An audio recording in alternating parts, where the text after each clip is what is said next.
So, Mickey 17. So this is the most recent movie from South Korean director Bong Joon-ho, and unfortunately it was not up to par. Now when I originally heard about this movie a year or two back, I was very excited for it, for two main reasons. Obviously the director Bong Joon-ho, who has made pretty great movies in the past, and also because it was starring Robert Pattinson, who's one of my favorite actors. I thought he did very well in The Batman, and I absolutely loved him in Good Time, so these two aspects got me very excited for this movie. And when I watched the trailer for this movie, I was beginning to have my doubts, mainly because everything they showed seemed underwhelming and kind of generic and very blatant. But knowing the director and main actor, two whom I really love, I was still having my very optimistic view about this movie, which is very sad for me to say that this movie did really not work out all that well. Now what I want to get out of the way is that I don't think this movie is an absolutely terrible film, but I doubt that I'll remember it within a week. Now my main issue with this movie is how it delivers its message and explores its idea and themes. I'm not saying I'm taking positions for or against the position that this movie takes in its message, but what I am saying is that a lot of this movie was pretty obvious and at times very preachy, to be honest, which is not what I've come to expect from Bong Joon-ho. Mark Ruffalo plays a very obvious satirical portrayal of Trump, and it was just so cringy and I hated his character so much. It was just so obvious, blatant, and surface level observation. Now this movie also aims to criticize capitalism and corporate culture, but in every single scene in the entire main premise of this movie is just so blatant and obvious and preachy, and it absolutely leaves no room for thoughtful analysis whatsoever. Another weird aspect about this movie would be Robert Pattinson's performance, and I use that word weird because I'm not really sure how to feel about his performance, to be perfectly honest. He's doing this very weird, oddly snarly voice, and it's just really weird to this angle of the character that he's taking. Another very disappointing element to this movie would actually be the directing itself and other technical aspects. The directing wasn't totally incomprehensible or anything, it just felt very underwhelming and not what I've come to expect from Bong Joon-ho. His other movies are very well directed and certainly have their own visual language and voice, but in this movie you honestly wouldn't even know that you're watching a Bong Joon-ho movie, to be perfectly honest. Another aspect that I want to talk about was the way that this movie used classical music. I mentioned this because in other Bong Joon-ho movies he uses classical music for certain scenes and montages, and it worked very well for those other movies, but in this movie it just felt very out of place and didn't really feel like it captured that same energy or vibe. Not to mention I found the whole soundtrack and musical elements in this movie to be pretty forgettable throughout, especially with how they were used. The comedic writing and humoristic nature of this movie felt very hit or miss for me. It hit a few times, but at most it would only get a mere chuckle out of me, and it did miss most of the time in my opinion. The entire world building throughout this film felt very blatant with its themes and messages, and also just felt very uninteresting to me, and like we've seen it a million times before. In all honesty, at some points I felt like I was reading a young adult fantasy book, and that aspect I feel would be a lot more forgivable if this movie just had at least an interesting narrative to latch onto. But the way the actual story was structured felt very messy and poorly thought out, to be honest. There are several side plots, love interests, and it just feels very messily done. Another aspect about this movie that warrants a discussion would be the main premise in and of itself. So for those of you who are unaware, Robert Pattinson's performance isn't expendable. His job is basically be put in very dangerous situations and performed experiments on,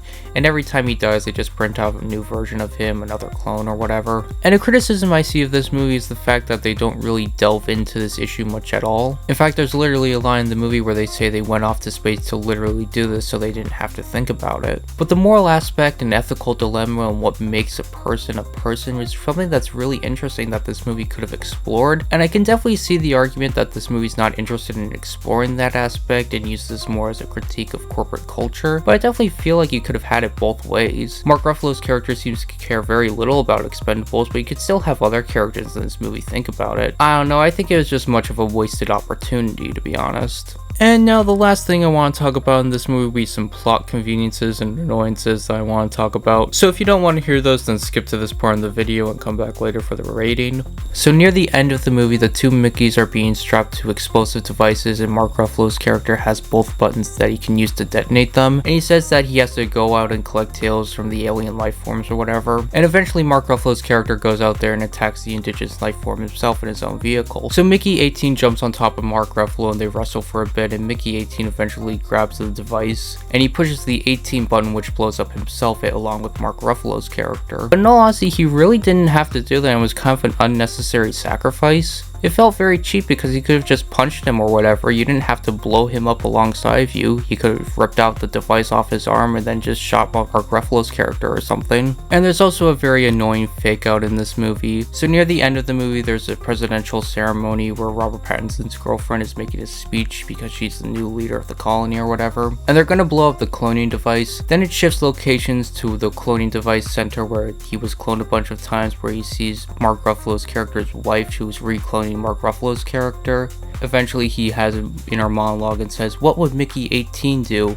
And he would just say, "Screw all you guys." And then it's revealed it's nothing more than a daydream. And then he blows up the device and the movie ends and everyone's happy. It was just such a terrible, pointless fake out, and it was so lame, to be perfectly honest. No, overall, as I said before, I don't hate this movie, but going over it now certainly leaves more of a sour taste in my mouth. It's very preachy, obvious, and very little room for self-interpretation. And all the other filmmaking aspects and world building and ethical dilemmas I was just completely underwhelmed by. I was thinking about originally giving this movie a 5 out of 10 because I like Bong Joon-ho and Robert Pattinson, but going over it now, I think it just deserves a 4, and I definitely don't think I'm going to remember this one anytime soon.